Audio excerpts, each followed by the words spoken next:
अक्सर ये बात कहते, हमारे गुरुदेव भी कहते हैं, गुरु निष्ठा अगर किसी को देखना है तो दादा दरबार में जाके सरकार से सीखना चाहिए। गुरुजनों में कैसी निष्ठा होना चाहिए। हमारे जी गुरु जी के मुख से जो वाक्य निकल गया उस पर आपने कभी विचार नहीं किया, पूछा नहीं कि ऐसा आपने क्यों कहा, क्या करना। जो निकल गया आप कहते हमने उस समय मान लिया और 10 वर्ष बाद वो घटना घटी तो हमें लगा गुरुदेव ने उस समय हमें सावधान किया था ये बात बोल कर। तो ऐसे समर्थ महापुरुष हैं ये। हम तो सच कहें आपके चरणों में बैठने लायक नहीं, पर आपका स्नेह इतना प्रेम है कि आप कहते कि महाराज जी आपका जन्मदिन यहाँ मनाएंगे, आपको यहाँ आना है। तो गुरुदेव ने आज्ञा दी, हम इसी के इसमें गुरुदेव के साथ नहीं थे, बोले महापुरुष ने आज्ञा की तुम्हारा सौभाग्य जाओ और उनके चरणों में जाकर के अपना जन्मदिन मना लेना। तो जब हम यहाँ आए तो हमारे मन में सहज में हमारे बीच में अभी भैया जी आए हैं, डॉक्टर विष्णु कपूर जी।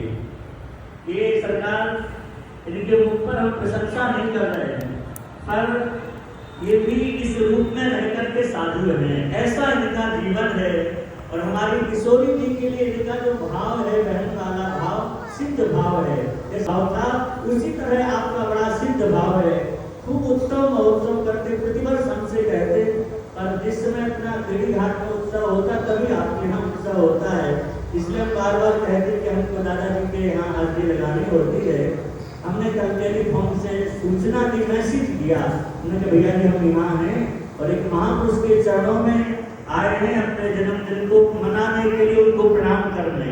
आप कृपा करें तो आपको इस बहाने सरकार का दर्शन होगा और हम बहुत दिन से मिल नहीं पाए तो हमारा भी मिलना हो जाएगा। गाजियाबाद आप विराजते, आपने सहज में स्वीकार किया, पधारे हैं और खूब सुंदर किशोर जी ने आपको वाणी दी है। ठाकुर जी श्री जी को लाड़ लगाते हैं। तो यहाँ का जो अभी सरकार ने जो भी आयोजन रखा हो तो हम लोग दर्शन करेंगे। भैया किसे कोई पद कोई भजन आप कृपा करके सुनाए। यहाँ दादाजी का सिद्ध दरबार है। एक बात दादाजी कह देंगे, हमारे गुरु भाई श्री सुखदेवलाल जी महाराज पधारे हैं, ये भी हमारी दिल्ली में विराजते हैं और बड़े अच्छे संत हैं। हमने इनसे भी कहा भजन आएंगे। तो हम एक बात सरकार की आपको बता रहे, हम प्रतिवर्ष आपके साथ में मेरी घाट ओंकारेश्वर के पास में आश्रम है, तो हम प्रतिवर्ष अलग अलग पुराणों की कथा रखते हैं। सरकार यही कहलवाते हैं। फिर सरकार ने कुछ समय से दुबई में हमको ले जाना शुरू कर दिया, 4 वर्ष से। तो बोले महाराज जी अपने तो दुबई के लोगों को पुराणों की कथा सुनाते, जहाँ लोग ठीक से सत्संग से परिचित नहीं, वहाँ अलग अलग पुराणों की हड़ताल कथा सरकार के माध्यम से दास को करनी होती है। तो हम एक बात जो सरकार की बता रहे, दुबई से भी आए हैं, चुनानंद जी आए हैं, आज पहुंचे हैं यहाँ पर। तो हम पहली बार जब गए सरकार के साथ में, तो एक इंद्र भैया की माता जी बड़ी अस्वस्थ थी, जिन्होंने पूरा नियोजन किया था। महेंद्र जी थे साथ में उस समय हमारे। तो उन्होंने कहा कि सरकार माता जी बहुत अस्वस्थ हैं और वेंटिलेटर पर थी। डॉक्टरों ने मना ही कर दिया कि अब तो आपको वेंटिलेटर पर रखने से कोई लाभ नहीं है, अब तो घर ले जाओ। वो घर लाए, सरकार से बात की होगी, सरकार ने कहा कोई घबराने की जरूरत नहीं है, हम माता जी को कथा सुनवाएंगे। जहाँ डॉक्टरों ने जवाब दे दिया कि आप ये नहीं रहेंगी, लेकिन सरकार के मुख से निकला नहीं माता जी को कथा सुनवाएंगे।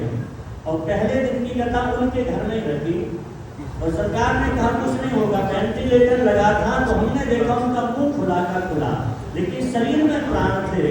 वहाँ कथा हुई, हम लोग 8-9 दिन वहाँ रहे, तब तक माता जी स्वस्थ रही। जब आ गए तो सरकार ने कहा उनको भेज दिया दादाजी के।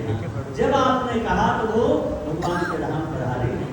ऐसे समर्थ महापुरुष वो अपने जोधपुर वाले जो भजन गाते थे भैया जी, हम सरकार के साथ में थे, मकराना सरिया में कथा के लिए गए तो उनको असाध्य रोग हो गया था। सरकार से वीडियो कॉल पर उन्होंने बात की, सरकार ने हमसे भी बात कराई और देख के उनको सरकार ने कहा ऐसे कुछ नहीं लग रहा था। आपने कहा बताओ अच्छा रहना चाहते हो कि जाना चाहते हो? जैसे कोई बहुत अधिकार से कैसे सरकार ने सीधे कहा बताओ रहना कि जाना है। रहने को दादाजी रोक लेंगे आप, ऐसी कोई बात नहीं, पर शरीर में थोड़ा कष्ट होगा। उन्होंने कहा कि अब तो बस जाना चाहते हैं। सरकार ने कहा कि पद सुना दो। यदि फोन पर पद सुना और कहा बस आपको भेज देंगे 2 दिन में। और 2 दिन बाद फोन आया भगवान के धाम को चले गए। तो ऐसे समर्थ महापुरुष हैं, जिसे चाहे वो रख लें, जिसे चाहे खाली उसी का भेजें। तो हमारा मन था कि आप भी ऐसे महापुरुष का दर्शन करें। अच्छा हाँ, एक मास्टर जी थे उनको, और इतना वो सरकार को पद सुनाते, देश विदेश सब जगह सरकार के साथ जाते थे, और मीरा जी के, तुलसीदास जी के, सूरदास जी के खूब पद सुनाते थे, वो बड़े प्रेम से गाते थे। तो प्रिया जी को इसीलिए हम बुलाए कि आप भी ऐसे महापुरुष के दर्शन हो जाएंगे आपको भी। तो हम आपसे प्रार्थना करते कि हम लोग भी आपकी वाणी में